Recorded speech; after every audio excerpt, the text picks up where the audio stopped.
नमस्कार दोस्तों, स्वागत है आप सभी का आपके अपने YouTube चैनल जीके जीएस के भंडारा पर। प्यारे साथियों, आज के इस वीडियो में आरपीएफ कांस्टेबल और आरपीएफ एसआई में पूछे जाने वाले जीके जीएस के अति महत्वपूर्ण 50 प्रश्नों का प्रैक्टिस सेट आप लोगों के लिए लेकर के आया, जो आने वाले सभी एग्जामों के लिए सबसे ज़्यादा महत्वपूर्ण। अगर आपने भी आरपीएफ कांस्टेबल और आरपीएफ एसआई का फॉर्म भरा तो ये वीडियो आपके लिए सबसे ज़्यादा महत्वपूर्ण है। आज के इस प्रैक्टिस सेट में आप लोगों को 50 प्रश्न में से कितने प्रश्न सही कर पाते आप लोग कमेंट बॉक्स में अपना स्कोर जरूर बताइएगा। लगातार आप लोगों के लिए मैं एक से एक बेहतरीन प्रैक्टिस सेट लेकर के आ रहा हूं, जो आपके एग्जाम की दृष्टि से सबसे ज़्यादा महत्वपूर्ण। तो इस प्रैक्टिस सेट को आप लोगों को पूरा करना। प्रैक्टिस सेट को पूरा करने के बाद आपको अपना स्कोर कमेंट बॉक्स में बताना।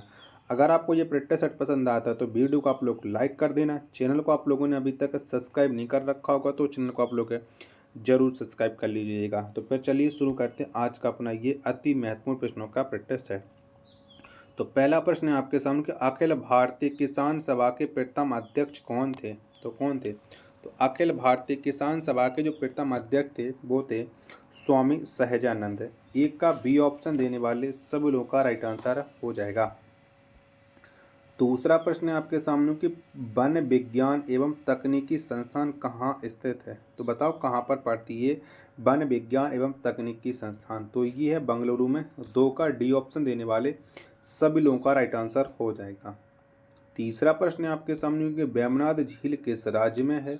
तो कौन से राज्य में पड़ती है ये वेमनाथ झील? तो ये है केरल राज्य में। तीन का ए ऑप्शन देने वाले सभी लोगों का राइट आंसर हो जाएगा। चौथा प्रश्न है आपके सामने कि झूठा सोना किसे कहा जाता है? बताओ किसे कहते हैं झूठा सोना? तो आयरन पाइराइट्स को झूठा सोना कहा जाता है। चार का सी ऑप्शन देने वाले सभी लोगों का राइट आंसर हो जाएगा। पांचवा प्रश्न है आपके सामने कि प्रथम दक्षेस खेल किस देश में खेला गया? तो बताओ कौन से देश में खेला गया? तो ये खेला गया था नेपाल देश में। पाँच का जितने भी लोगों ने डी ऑप्शन दिया उन सबका एकदम करेक्ट आंसर हो जाएगा। चलिएगा, नेक्स्ट प्रश्न है प्रश्न संख्या छठवां है कि आदि शंकराचार्य का जन्म किस राज्य में हुआ? तो कौन से राज्य में हुआ था? तो आदि शंकराचार्य का जो जन्म हुआ था वो केरल राज्य में हुआ था। छठवां का जितने भी लोगों ने डी ऑप्शन दिया उन सबका एकदम से करेक्ट आंसर हो जाएगा।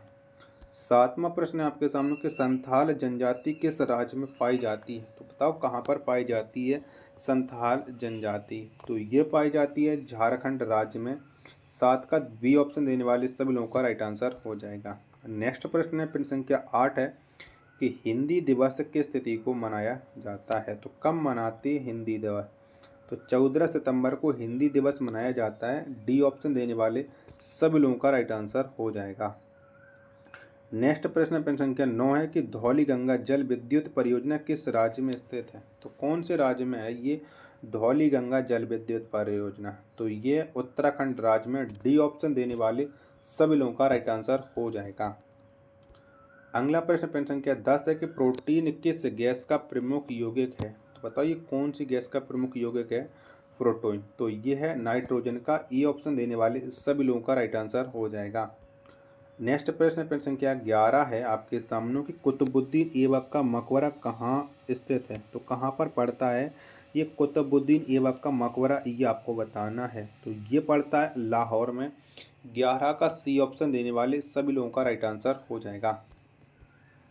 नेक्स्ट प्रश्न संख्या 12 है कि आपके सामने कि हिंदुस्तान सोशलिस्ट रिपब्लिकन आर्मी का गठन किसने किया? तो किसने किया था? तो हिंदुस्तान सोशलिस्ट रिपब्लिकन आर्मी का जो गठन किया था वो गठन किया था चंद्रशेखर आज़ाद ने। 12 का डी ऑप्शन देने वाले सभी लोगों का राइट आंसर हो जाएगा।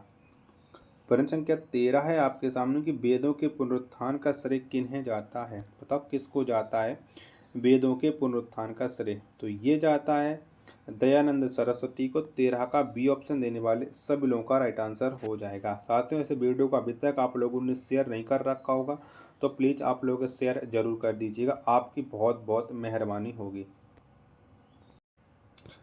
प्रश्न संख्या 14 है आपके सामने कि हरा सोना किसे कहा जाता है? बताओ किसे कहते हैं हरा सोना? तो चाय को कहा जाता है।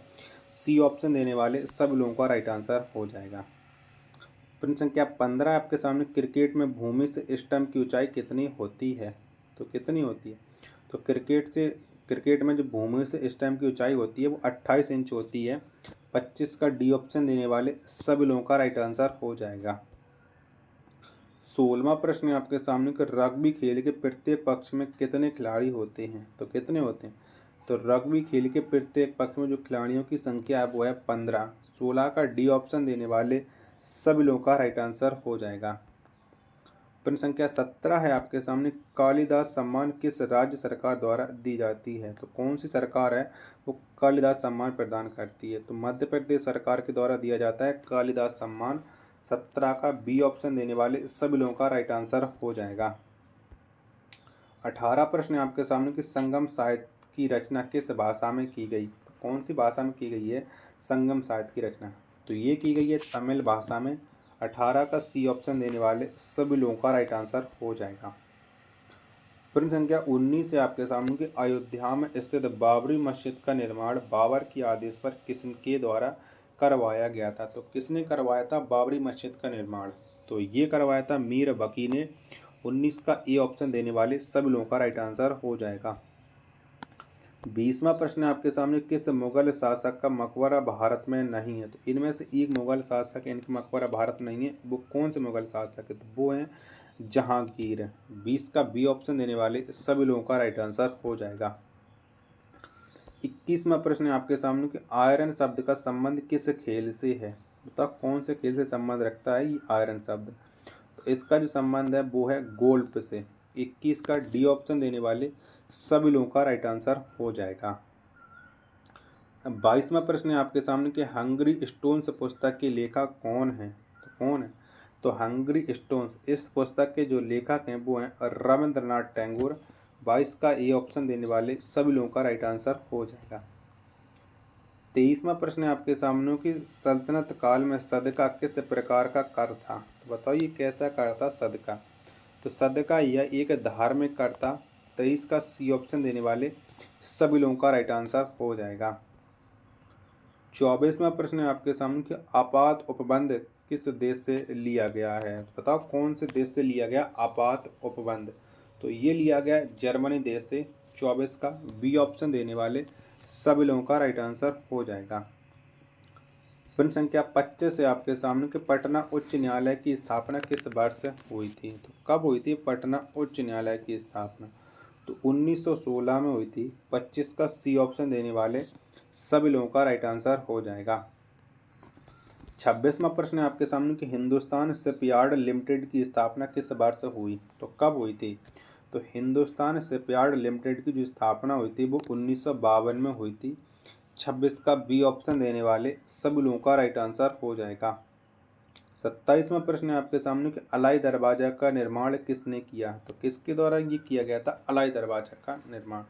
तो ये अलाउद्दीन खिलजी ने अलाई दरवाजा का निर्माण किया था। 27 का ई ऑप्शन देने वाले सभी लोगों का राइट आंसर हो जाएगा। साथियों यहाँ तक अगर आपको ये वीडियो पसंद आई हो तो प्लीज़ आप लोग वीडियो को एक लाइक कर देना, आपकी बहुत बहुत मेहरबानी होगी। 28वां प्रश्न है आपके सामने कि दलित वर्ग मिशन की स्थापना किस वर्ष की गई। कब की गई थी दलित वर्ग मिशन की स्थापना। तो ये की गई थी 1906 में। 28 का डी ऑप्शन देने वाले सभी लोगों का राइट आंसर हो जाएगा।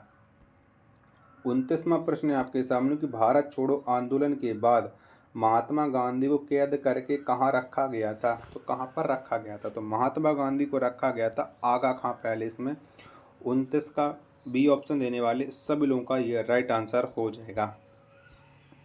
प्रश्न संख्या 31 है आपके सामने, कानून निर्माण हेतु प्रस्तावित विधेयक में कितने वाचन होते हैं। बताओ कितने वाचन होते हैं। तो इसमें वाचन होते हैं वो होते हैं 3 वाचन। 30 का सी ऑप्शन देने वाले सभी लोगों का यह राइट आंसर हो जाएगा। 31वां प्रश्न है आपके सामने कि नहर कटिया क्षेत्र किस राज्य में है। तो कौन से राज्य में पड़ता है ये नहर कटिया क्षेत्र। तो ये पड़ता है असम राज्य में। 31 का ई ऑप्शन देने वाले सभी लोगों का राइट आंसर हो जाएगा। 32वां प्रश्न है आपके सामने कि automotive research association of India कहाँ स्थित है। तो कहाँ पर पड़ता है। तो ये स्थित है पुणे में। 32 का ए ऑप्शन देने वाले सभी लोगों का राइट आंसर हो जाएगा। प्रश्न संख्या 33 है आपके सामने कि महाजनपदों का उदय किस शताब्दी में हुआ। तो कौन सी शताब्दी में हुआ था महाजनपदों का उदय। तो ये हुआ था 6ठी शताब्दी में। 33 का सी ऑप्शन देने वाले सभी लोगों का राइट आंसर हो जाएगा। प्रश्न संख्या 34 से आपके सामने कोल विद्रोह का नेतृत्व किसने किया था? तो किसके द्वारा किया गया था? तो कोल विद्रोह का जो नेतृत्व किया था वो किया था बुद्धो भगत ने। 34 का डी ऑप्शन देने वाले सभी लोगों का राइट आंसर हो जाएगा। प्रश्न संख्या 35 से आपके सामने कि वायकोम विद्रोह किस राज्य में चलाया गया था? बताओ कौन से राज्य में चलाया गया था वायकोम विद्रोह? तो ये चला था केरल राज्य में। 35 का ई ऑप्शन देने वाले सभी लोगों का यह राइट आंसर हो जाएगा। प्रश्न संख्या 36 से आपके सामने कि ओलंपिक म्यूजियम कहाँ पर स्थित है? बताओ कहाँ पर पड़ता है ये ओलंपिक म्यूजियम? तो ये स्थित है लुसाने में। 36 का ई ऑप्शन देने वाले सभी लोगों का यह राइट आंसर हो जाएगा। प्रश्न संख्या 37 से आपके सामने कि संयुक्त राज्य अमीरात की राजधानी कहाँ है? यानी यूए की आपको राजधानी बतानी है। तो ये पड़ती है अबू धाबी में। 37 का ई ऑप्शन देने वाले सभी लोगों का राइट आंसर हो जाएगा। 38वां प्रश्न है आपके सामने कि राज्य पुनर्गठन आयोग के अध्यक्ष कौन थे? तो कौन थे? तो फजल अली ये थे राज्य पुनर्गठन आयोग के अध्यक्ष। 38 का ई ऑप्शन देने वाले सभी लोगों का यह राइट आंसर हो जाएगा। 39वां प्रश्न है आपके सामने कि जिस समय बांग्लादेश स्वतंत्र हुआ उस समय भारत के प्रधानमंत्री कौन थे? तो कौन थे? तो उस समय भारत की जो प्रधानमंत्री थी वो थी इंदिरा गांधी। 39 का सी ऑप्शन देने वाले सभी लोगों का राइट आंसर हो जाएगा। साथियों, अगर आपको ये वीडियो पसंद आई तो प्लीज़ आप लोग वीडियो को लाइक कर देना। चैनल को आप लोगों ने अभी तक सब्सक्राइब नहीं कर रखा होगा तो आप लोग चैनल को जरूर सब्सक्राइब कर लीजिएगा। अभी 11 प्रश्न शेष रह गए तो उन 11 प्रश्नों को आप लोग जरूर करके जाइए। कितने प्रश्न? 11। चलेगा। अगला प्रश्न है आपके सामने कि अंग्रेजों ने सिराजुद्दौला के साथ कौन सी संधि की थी? तो कौन संधि की थी? तो ये संधि की गई थी अलीनगर की संधि अंग्रेजों एवं सिराजुद्दौला के बीच में। 1 का ए ऑप्शन देने वाले सभी लोगों का राइट आंसर हो जाएगा। दूसरा प्रश्न है आपके सामने कि 14 सूत्री प्रस्ताव किस रिपोर्ट के विरुद्ध में था? तो बताइए कौन सी रिपोर्ट के विरुद्ध में था 14 सूत्री प्रस्ताव? तो ये था नेहरू रिपोर्ट के विरुद्ध में। 2 का बी ऑप्शन देने वाले सभी लोगों का यह राइट आंसर हो जाएगा। तीसरा प्रश्न है आपके सामने कि जवाहर सागर जलाशय का निर्माण किस नदी पर हुआ? तो कौन सी नदी पर हुआ है? तो जवाहर सागर जलाशय का जो निर्माण हुआ है वो चंबल नदी पर हुआ है। 3 का डी ऑप्शन देने वाले सभी लोगों का ये राइट आंसर हो जाएगा। प्रश्न संख्या 4 है आपके सामने गीता रहस्य पुस्तक के रचयिता कौन हैं? तो बाल गंगाधर तिलक ये गीता रहस्य पुस्तक के रचयिता हैं। 4 का सी ऑप्शन देने वाले सभी लोगों का राइट आंसर हो जाएगा। 5वां प्रश्न है आपके सामने कि महाराजा रणजीत सिंह तथा चार्ल्स मेटकॉफ के बीच कौन सी संधि हुई? तो कौन सी संधि हुई थी? तो इनके बीच में जो संधि हुई थी वो हुई थी अमृतसर की संधि। 5 का ई ऑप्शन देने वाले सभी लोगों का राइट आंसर हो जाएगा। 6वां प्रश्न है आपके सामने कि हर्षवर्धन प्रयाग में प्रत्येक कितने वर्षों में धार्मिक सम्मेलन करता था? तो बताओ कितने वर्षों में करता था? ये प्रत्येक 5 वर्षों में करता था हर्षवर्धन प्रयाग में धार्मिक सम्मेलन। 6वां का डी ऑप्शन देने वाले सभी लोगों का ये राइट आंसर हो जाएगा। 7वां प्रश्न है आपके सामने किस संविधान संशोधन के तहत लोकसभा का कार्यकाल 6 वर्ष से घटा करके 5 वर्ष कर दिया गया? तो ये कौन से संविधान संशोधन के द्वारा हुआ था? तो ये हुआ था 44वें संविधान संशोधन के द्वारा। 7 का सी ऑप्शन देने वाले सभी लोगों का राइट आंसर हो जाएगा। 8वां प्रश्न है आपके सामने कि मूल कर्तव्यों से संबंधित प्रावधान के समिति के आधार पर शामिल किया गया? तो ये कौन समिति के आधार पर शामिल किए गए थे मूल कर्तव्य? तो ये किए गए थे स्वर्ण सिंह समिति के सिफारिश पर। 8 का डी ऑप्शन देने वाले सभी लोगों का राइट आंसर हो जाएगा। 9वां प्रश्न है आपके सामने कि येलो बुक किस देश की राजकीय फाइल है? तो बताइए कौन से देश की राजकीय फाइल है येलो बुक? तो ये पड़ती है फ्रांस की। तो 9 का वी ऑप्शन देने वाले सभी लोगों का राइट आंसर हो जाएगा। 10वां प्रश्न है आपके सामने कि ओबरा परियोजना किस राज्य की ताप विद्युत परियोजना है? बताइए कौन से राज्य की है? तो ओबरा ये है उत्तर प्रदेश की। 10 का ई ऑप्शन देने वाले सभी लोगों का राइट आंसर हो जाएगा। प्रश्न संख्या 11 और अंतिम प्रश्न आज के इस प्रैक्टिस सेट का कि 49 डिग्री समांतर अक्षांश रेखा किस दो देशों को अलग करती है? बताइए कौन से दो देशों को अलग करती है? तो ये यूएसए एवं कनाडा को अलग करती है। 11 का सी ऑप्शन देने वाले सभी लोगों का राइट आंसर हो जाएगा। तो साथियों, अगर आपको ये वीडियो पसंद आई हो तो प्लीज़ आप लोग वीडियो को लाइक कर देना। चैनल को आप लोगों ने अभी तक सब्सक्राइब नहीं कर रखा होगा तो चैनल को आप लोग जरूर सब्सक्राइब कर लेना। मिलते हैं अपन नेक्स्ट वीडियो तथा नेक्स्ट प्रैक्टिस सेट में। तब तक के लिए धन्यवाद। जय हिंद मेरे प्यारे साथियों।